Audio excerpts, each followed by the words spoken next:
अस्सलाम वालेकुम दोस्तों, पाकिस्तान आज अमेरिका के खिलाफ शाम 7 बजे इस वर्ल्ड कप का अपना दूसरा मैच खेलने जा रहा है। और भाई साहब मुझे एक बात बताइए, अगर क्या ही अच्छा हो कि पहली बार ऐसा हो कि बाबर आजम पाकिस्तान टीम के स्क्वाड में शामिल है और बेंच पे बिठा दिए जाए, फिर इसमें मेरा कोई कसूर नहीं है, ना आपका कोई कसूर है, ना कोच का कोई कसूर होगा, ना कप्तान का कोई कसूर होगा।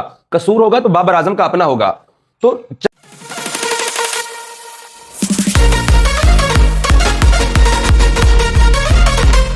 को मौका दिया जाए अमेरिका की टीम के सामने, क्योंकि उन्होंने इंडिया के सामने बॉलिंग अच्छी की है। उनके 77 के ऊपर उन्होंने 6 आउट कर दिए थे। वो तो भला हो सूर्या कुमार यादव का कि उन्होंने एक अच्छी इनिंग्स खेल के तो अमेरिका की एक जो बनी बनाई जीत थी उसको खराब कर दिया है। लेकिन ऐसा स्कूल ऑफ थॉट मौजूद है कि बाबर आजम साहब को आज पाकिस्तान की टीम में बेंच पे बिठाया जा सकता है। बिठाने के लिए तो आप उस्मान खान को भी बिठा सकते हैं, ख्वाजा नाफे उनकी जगह खेल सकते हैं, और अगर आपने बिठाना है बाबर आजम को तो आप फखर को भी टीम में शामिल कर सकते हैं, सलमान मिर्जा और शाहीन शाह अफरीदी में से, क्योंकि राणा फहीम अशरफ तो बैठने वाला नहीं है भाई, क्योंकि ये जब खोटे सिक्के नहीं चलते हैं तो ऊपर राणा चल के कौम की इज्जत बचा लेता है। तो राणा साहब जो है वो तो मौजूद रहेंगे। बिठाने के लिए शाहीन को भी बिठा दें। वैसे क्या ही मजा है, पाकिस्तान की T20 वर्ल्ड कप की कैंपेन चल रही है और 2 सुपरस्टार, बाबर भी बेंच पे और शाहीन भी बेंच पे। अगर ऐसा माइक हैसन कर वैसे यही सकते हैं, ये इसी दौर में ही हो सकता है, माइक हैसन के दौर में, मोहसिन नकवी के दौर में और आकिब जावेद के दौर में, कि टीम में सिलेक्ट होते हुए अमेरिका जैसी टीम, एसोसिएट टीम के सामने भी बाबर भी बेंच पे बैठ सकता है, शाहीन को भी बेंच पे बिठा के आप उस्मान तारिक को खिला सकते हैं। By the way Usman Tariq आज की प्लेइंग 11 में शामिल है, बट बिठाया किसको जाता है यही अब तक पाकिस्तान टीम सोच विचार कर रही है।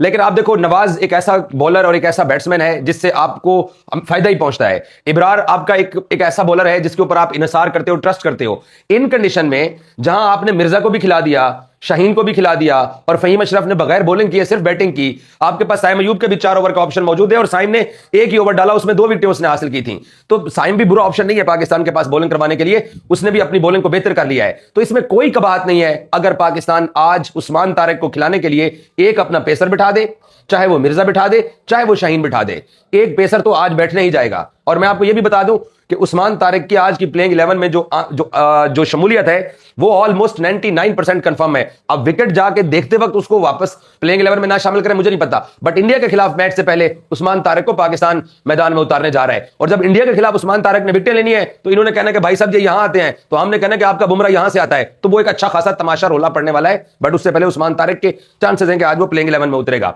जो बैटिंग की मैंने आपको बात किया है, पाकिस्तान टीम मैनेजमेंट को यह लगता है कि फखर जमान और नाफे जो हैं ये प्लेइंग 11 के अंदर होने चाहिए।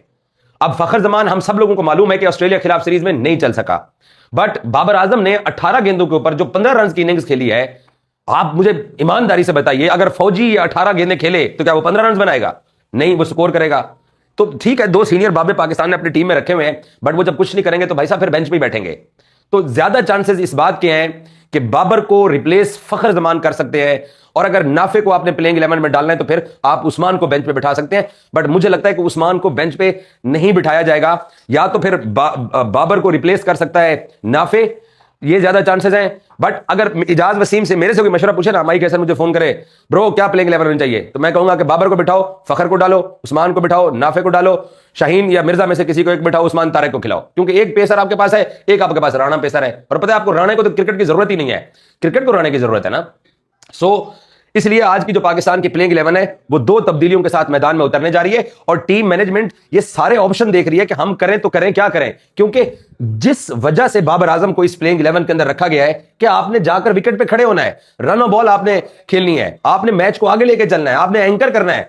लेकिन नहीं भाई साहब, जो उस दिन पाकिस्तान मरते मरते बचा है, जो उस दिन पाकिस्तान को एक जान मिली है, उससे बाबर आजम साहब का भी कॉन्फिडेंस टूटा जरूर है। आप भाई 2 फॉर्मेट खेलिए, आप 2 फॉर्मेट के बड़े क्रिकेटर हैं, आप टेस्ट क्रिकेट खेलिए, आप वनडे क्रिकेट खेलिए। मतलब हम पाकिस्तानी WTC के फाइनल खेलने का सपना क्यों नहीं देख सकते हैं? खिलाए ना हमें बाबर आजम साहब, कर देना हमारे लिए कुछ ऐसा काम कि हम WTC के फाइनल तक पहुंचे। तमाम टीमों के पास ऑप्शन होता है। अगर sir the lord Temba Bavuma WTC का फाइनल जीत सकता है तो हम पाकिस्तानी क्यों नहीं ख्वाहिश कर सकते हैं?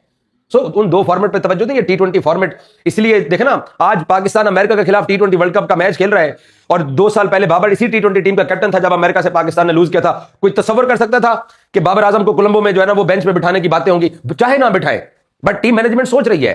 अभी तक प्लेइंग 11 में से जो 2 बंदे आने हैं, फखर के चांसेस हैं, नाफे के आने के चांसेस हैं, उस्मान तारिक कंफर्म है, बट बिठाना किसको है? ये तलवार किसी पे भी चल सकती है, क्योंकि आप रिजल्ट नहीं दे रहे हो।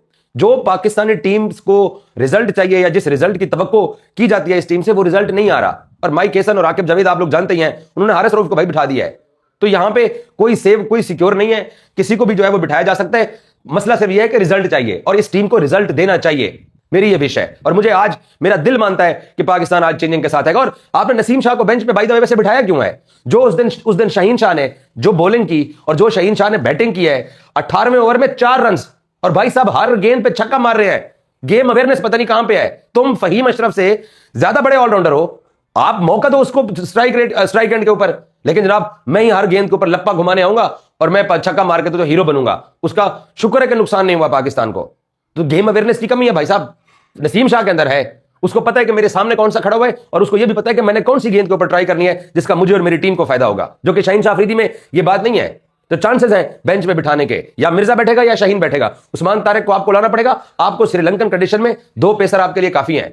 3 ओवर पहले आपने कर रहे हैं, अमूमन भी आप दूसरा ओवर साइम अयूब को पकड़ा देते हैं। 2-3 ओवर आपको पेसर्स के पहले करने होते हैं और एक आपको 19वां और 20वां करना पड़ता है। 16 से 17 ओवर आपने स्पिनर से करवाने हैं, जो कि आपके पास नवाज है, इब्रार है, उस्मान तारिक आ जाएगा। 3 आपके पास रेगुलर स्पिनर देंगे, शादाब भी है आपके पास। अच्छा, उस्मान तारिक को खिलाने के लिए शादाब को भी बाय द वे अभी भी शादाब के ऊपर इन्हिसार पाकिस्तान करेगा कि उसको उसकी बैटिंग का एडवांटेज हासिल है। बट आपके पास ये ऑप्शन मौजूद है कि आप अपनी प्लेइंग 11 को और बेहतर कीजिए और